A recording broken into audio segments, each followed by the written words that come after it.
नमस्कार, आप देख रहे हैं न्यूज 18 बिहार झारखंड और मैं हूं आपके साथ लक्ष्मी। तो झारखंड में पहले चरण के चुनाव में महज अब 8 दिन बचे हैं और ऐसे में इंडिया अलायंस ने भी अपना घोषणा पत्र जारी कर दिया है। इंडिया अलायंस ने घोषणा पत्र में एनडीए से भी ज्यादा लोक लुभावन वादे किए हैं।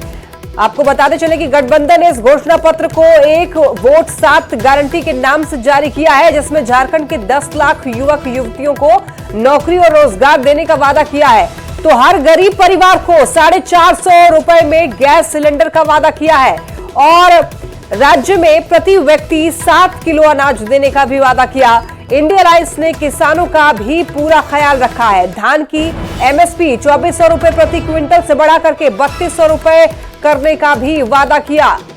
और साथ ही साथ आपको बताते चलें कि गरीबों को 450 रुपए में गैस सिलेंडर देने का वादा किया है। 10 लाख नौकरी और रोजगार का भी वादा किया गया है इंडिया अलायंस की तरफ से। दिसंबर से मैया सम्मान योजना के तहत 2500 रुपए कर देने का भी वादा किया है। आपको बता दें कि ये मैया सम्मान योजना के तहत 1000 रुपए मिल रहे हैं, इसको बढ़ाने का भी वादा किया गया। सरना कोड लागू करने का भी वादा घोषणा पत्र में किया गया है। आज आपके समक्ष इस राज्य के लिए आने वाली सरकार का एक आउटलाइन जो हमने ड्रॉ किया है वो आपको दिखाया जा रहा है और इससे भी कहीं गहराइयों में जाकर राज्य सरकार काम करेगी। आज गठबंधन की टीम मिलके ये जो 7 गारंटी आपके सामने रखे हैं वो सब जनता के लिए है और सामान्य जनता को इसका लाभ दिलाने के लिए ये गारंटी हमने माना है। तो अब इंडिया अलायंस ने भी घोषणा पत्र जारी कर दिया है, जिसमें कई लोक लुभावन वादे किए गए। और देखिए, कहा गया कि दिसंबर से मैया सम्मान योजना के तहत जो है सम्मान राशि बढ़ा दी जाएगी, 2500 रुपए कर दी जाएगी सम्मान राशि और प्रति व्यक्ति 7 किलो अनाज दिया जाएगा, ये वादा किया जा रहा है। 1 वोट 7 गारंटी इन्होंने की है इंडिया अलायंस ने। हर गरीब परिवार को 450 रुपए में गैस सिलेंडर देने का वादा इंडिया अलायंस की तरफ से किया जा रहा है और झारखंड के 10 लाख युवाओं को नौकरी और रोजगार देने का वादा इस बार कर रही है इंडिया अलायंस। और साथ ही 15 लाख रुपए तक की पारिवारिक स्वास्थ्य बीमा का भी लाभ देने का वादा किया जा रहा है। साथ ही एसटी और 28% एससी को 12% आरक्षण देने का भी वादा किया जा रहा है। तो वहीं ओबीसी को 27% आरक्षण की गारंटी इंडिया अलायंस इस बार अपने घोषणा पत्र के जरिए दे रही है। और देखिए, अल्पसंख्यकों के हितों का संरक्षण का भी भरोसा इंडिया अलायंस की तरफ से दिया जा रहा है। साथ ही झारखंड के सभी प्रखंडों में डिग्री कॉलेज खोलने का भी वादा किया जा रहा है इस घोषणा पत्र में और जिला मुख्यालयों में इंजीनियरिंग कॉलेज बनाने का भी वादा किया जा रहा है इस घोषणा पत्र के माध्यम से। और देखिए, जिला मुख्यालयों में मेडिकल कॉलेज और यूनिवर्सिटी बनाने का भी वादा है इस घोषणा पत्र के जरिए। इंडिया अलायंस का कहना है धान की एमएसपी जो है वो बढ़ाकर 2400 से बढ़ाकर के 3200 रुपए किया जाएगा और 1932 के खातियान के आधार पर स्थानीय नीति लाने का भी वादा इंडिया अलायंस की तरफ से किया जा रहा है झारखंड के लिए। और वही सरना कोड को लागू कराएंगे, ये भी कह रहे हैं। सरना धर्म कोड को लेकर के ये बात की जा रही है। ये वादे जो है इंडिया अलायंस की तरफ से किया जा रहा है। अब जरा घोषणा पत्र की सियासत को भी समझिए और ये भी जानिए कि किसके घोषणा पत्र में क्या अंतर है और किसने एक दूसरे से बढ़ चढ़ करके वोटर को लुभाने की कोशिश की। तो देखिए, आपको ये अंतर बता रहे हैं एनडीए में गोगो दीदी योजना के तहत क्या है और उधर मैया सम्मान योजना के तहत क्या है। तो गोगो दीदी योजना देखिए 2100 रुपए हर महीने, तो वहीं मैया सम्मान योजना में 2500 रुपए हर महीने देने का वादा किया जा रहा है। तो वहीं एनडीए में देखिए गैस सिलेंडर जो है 500 रुपए देने का वादा है और 2 सिलेंडर मुफ्त भी। तो वहीं गैस सिलेंडर जो है 450 रुपए देने का वादा है। इधर देखिए 5 लाख रोजगार जो है 2.87 लाख खाली पदों पर भर्ती। तो वहीं उधर इंडिया की तरफ से भी किया गया। धान पर एमएसपी जो है प्रति क्विंटल 3100 रुपए, तो यहीं पे प्रति क्विंटल जो है 3200 रुपए कर दिया गया। तो इस तरीके से आप समझिए कि लोक लुभावन इस बार जो है वो घोषणा पत्र में देखा जा रहा है। ये वादे किए जा रहे हैं दोनों गठबंधन की तरफ से, एनडीए की तरफ से भी और साथ ही साथ आपने अभी देखा कि इंडिया गठबंधन की तरफ से क्या कुछ वादे किए गए। चलिए बढ़ते हैं खबरों में आगे। देखिए, झारखंड के रण में आज यूपी के सीएम योगी आदित्यनाथ उतरे और ताबड़तोड़ 3 चुनावी रैली भी की। तो चुनाव प्रचार के मंच से योगी आदित्यनाथ ने घुसपैठ से लेकर के भ्रष्टाचार और आदिवासियों के अस्तित्व तक पर जेएमएम और कांग्रेस की सरकार को जमकर खरी खोटी सुनाई।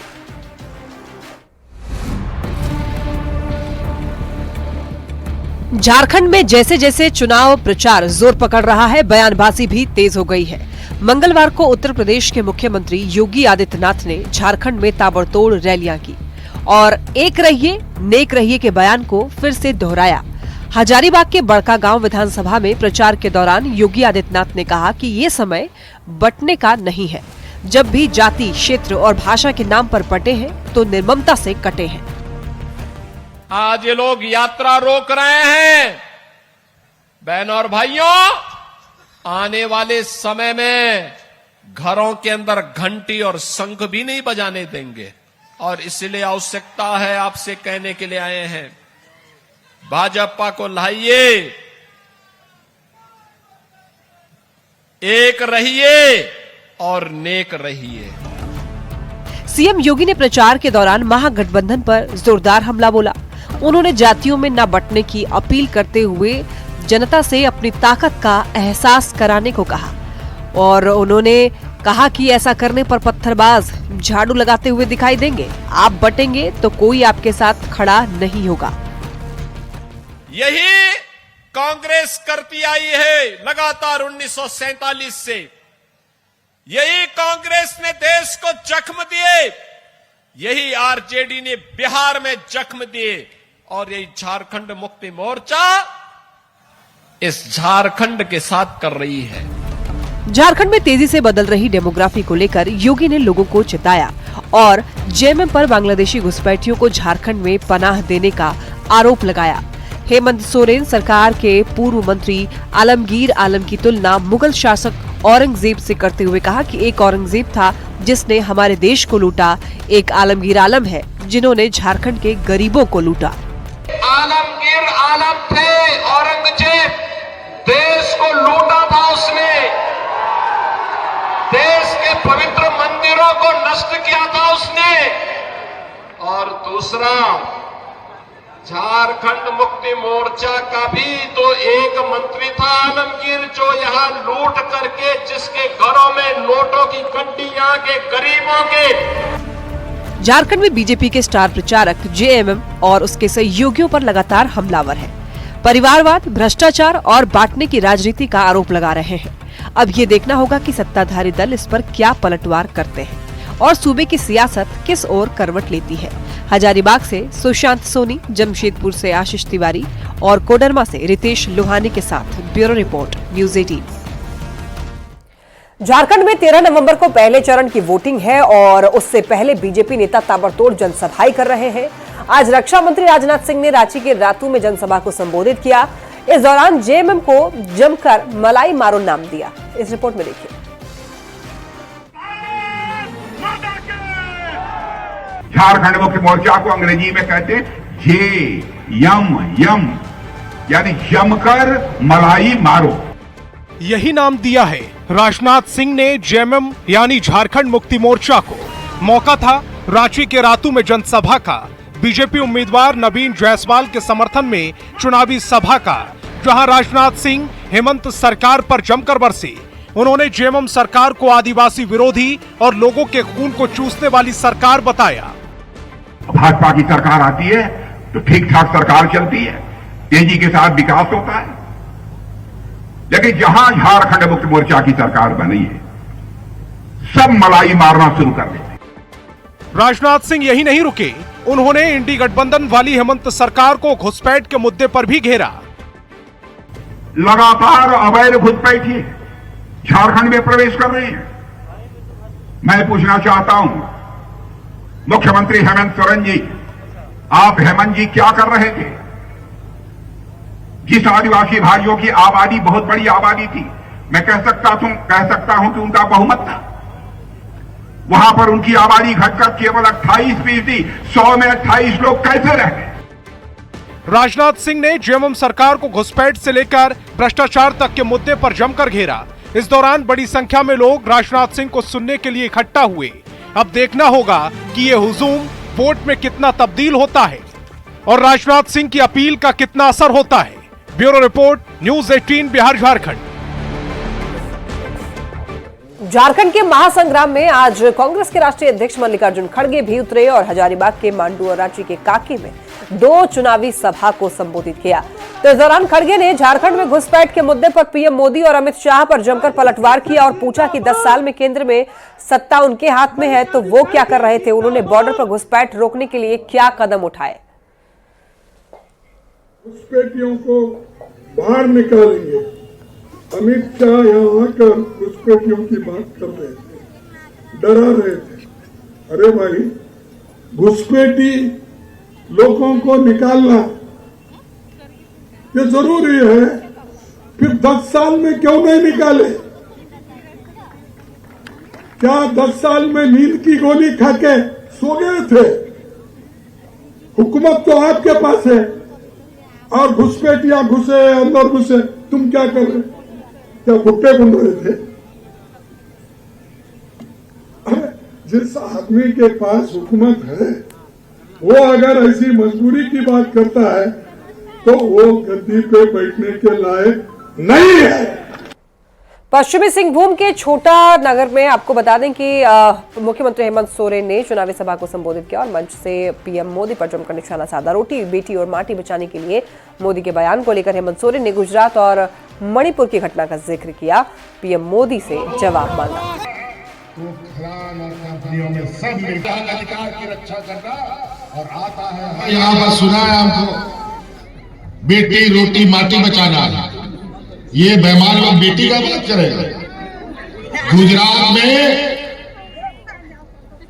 बिल्किस बानो का जो सामूहिक बलात्कार करने वाला लोग जिनको सुप्रीम कोर्ट ने जेल में ठूस दिया, चुनाव में उनको पेरोल पे निकाल करके माला पहना रहा है, टीका पहनाता है।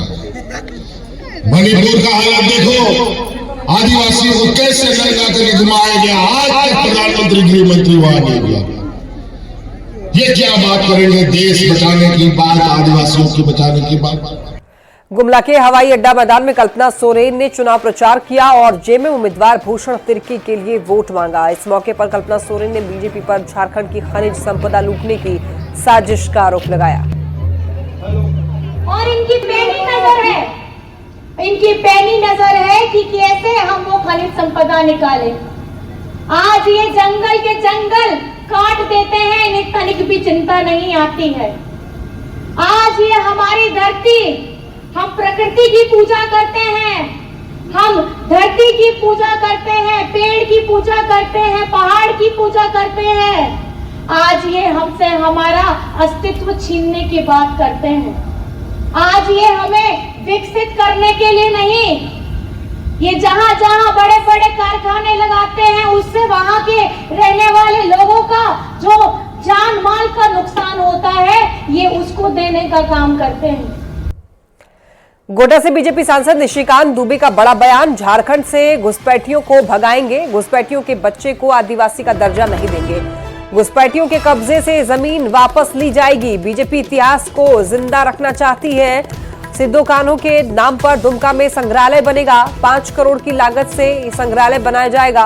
निशिकांत दुबे बीजेपी सांसद ने यह बात कही है। बीजेपी इतिहास को जिंदा रखना चाहती है। उन्होंने कहा है कि सिद्धो कान्हू के नाम पर दुमका में संग्रहालय बनाया जाएगा और ये कहा है कि घुसपैठियों के कब्जे से जमीन वापस ली जाएगी, घुसपैठियों के बच्चे को आदिवासी का दर्जा नहीं दिया जाएगा। और उन्होंने कहा है कि झारखंड से घुसपैठियों को भगाएंगे।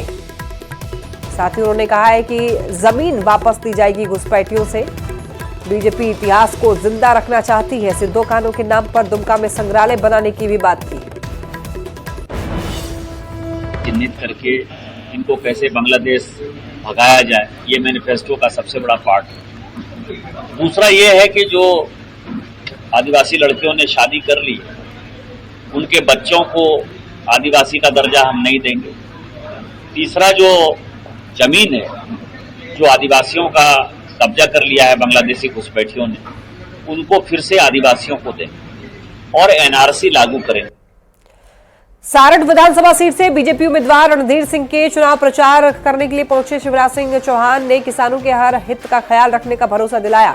चुनाव प्रचार के मंच से हुंकार के बाद शिवराज सिंह चौहान ने कहा कि हेमंत सरकार की उल्टी गिनती शुरू हो चुकी है। जनता ने इन्हें सत्ता से उतारने का मन बना लिया है। जी बौखला गए हैं और कभी तो झूठ मूठ चिट्ठी लिखते हैं, कभी रोना रोते हैं। उनको पता है उनके पापों का घड़ा भर चुका है और झारखंड की जनता उनको कुर्सी से उतारने का फैसला ले चुकी है और इसलिए कभी रोते हैं, कभी चिट्ठी लिखते हैं। उनके कुशासन से तंग आकर लोगों ने भारतीय जनता पार्टी को जिताने का मन बनाया है और इसलिए ऐसी कुछ चीजें वो करते रहते हैं। विधानसभा चुनाव नजदीक है और नेताओं कार्यकर्ताओं का दल बदलने का सिलसिला भी जारी है। किस्को प्रखंड के धुरवा मोड़ मैदान में आजसू ने चुनावी सभा किया, जिसमें आजसू पार्टी के एनडीए उम्मीदवार नीरू शांति भगत को भारी मतों से विजय बनाने को लेकर रणनीति बनाई गई। तो इस दौरान जनसभा में कांग्रेस छोड़कर भारी संख्या में कार्यकर्ता आजसू में शामिल हुए। नीरू शांति भगत ने पार्टी का माला पहनाकर सभी कार्यकर्ताओं का पार्टी में स्वागत किया और वोट की अपील की।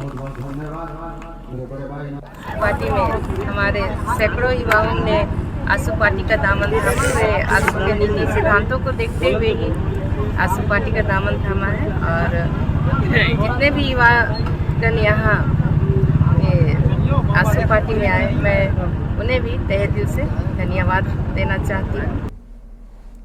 जमशेदपुर में योगी आदित्यनाथ को 2 बच्चों ने अपनी कला से उनका ध्यान खींचा। योगी आदित्यनाथ भी उसकी कला के ऐसे मुरीद हुए, बच्चे को अपने पास बुला लिया और फिर उससे बात की। दरअसल स्कूल के इन दोनों छात्रों ने योगी आदित्यनाथ की पेंटिंग बनाई थी, जिसे चुनाव प्रचार के दौरान ऊपर उठा रखा था, जिस पर योगी आदित्यनाथ की नजर पड़ी और यूपी के सीएम ने इन बच्चों को ऑटोग्राफ भी दिया।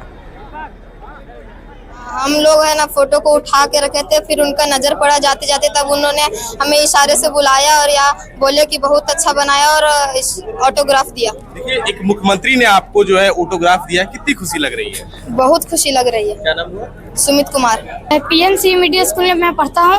इसको बनाने में मुझे बहुत ही मेहनत लगी। कैसे लगा कि सीएम का जो है वो तस्वीर बनानी चाहिए? हम लोग के गांव घर से पता चला कि यहाँ योगीनाथ आ रहे हैं, तो फिर हम लोग तस्वीर बनाना के दिमाग में आया तो हम लोग बनाए। कितना अच्छा लग रहा है? बहुत ही अच्छा लग रहा है। 13 नवंबर को कोडरमा विधानसभा के लिए होने वाले मतदान से पहले एक मतदाताओं को मतदान केंद्र तक लाने के लिए कई कार्यक्रम का आयोजन किया जा रहा है और इसको लेकर कोडरमा के तिलैया डैम में 2 दिवसीय इलेक्शन एडवेंचर स्पोर्ट्स फेस्ट की शुरुआत हुई।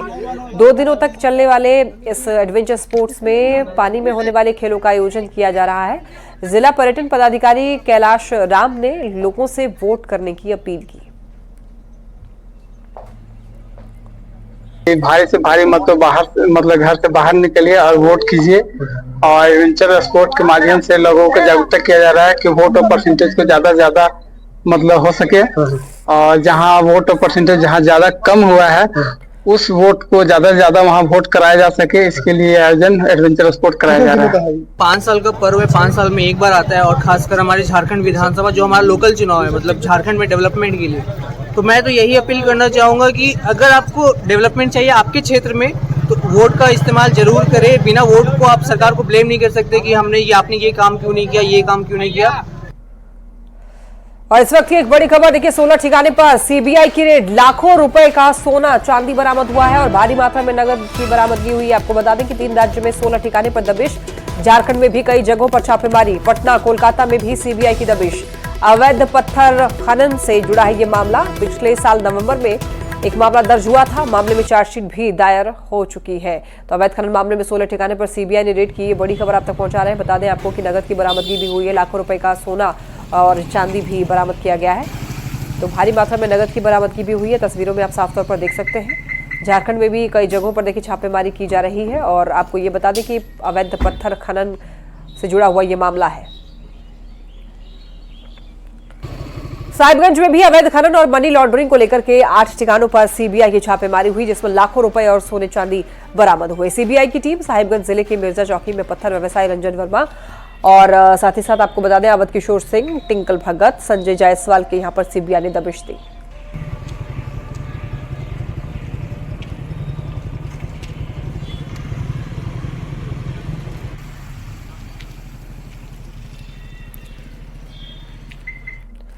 नहाय खाए के साथ महापर्व छठ के 4 दिवसीय अनुष्ठान की शुरुआत हो चुकी है। जमशेदपुर में छठ पूजा की रौनक देखने को मिल रही है। छठ व्रती कद्दू भात खाकर 4 दिवसीय पर्व की शुरुआत कर चुके हैं और महिलाएं छठ पर्व के गीतों के साथ कद्दू भात बनाती हुई दिखाई दी।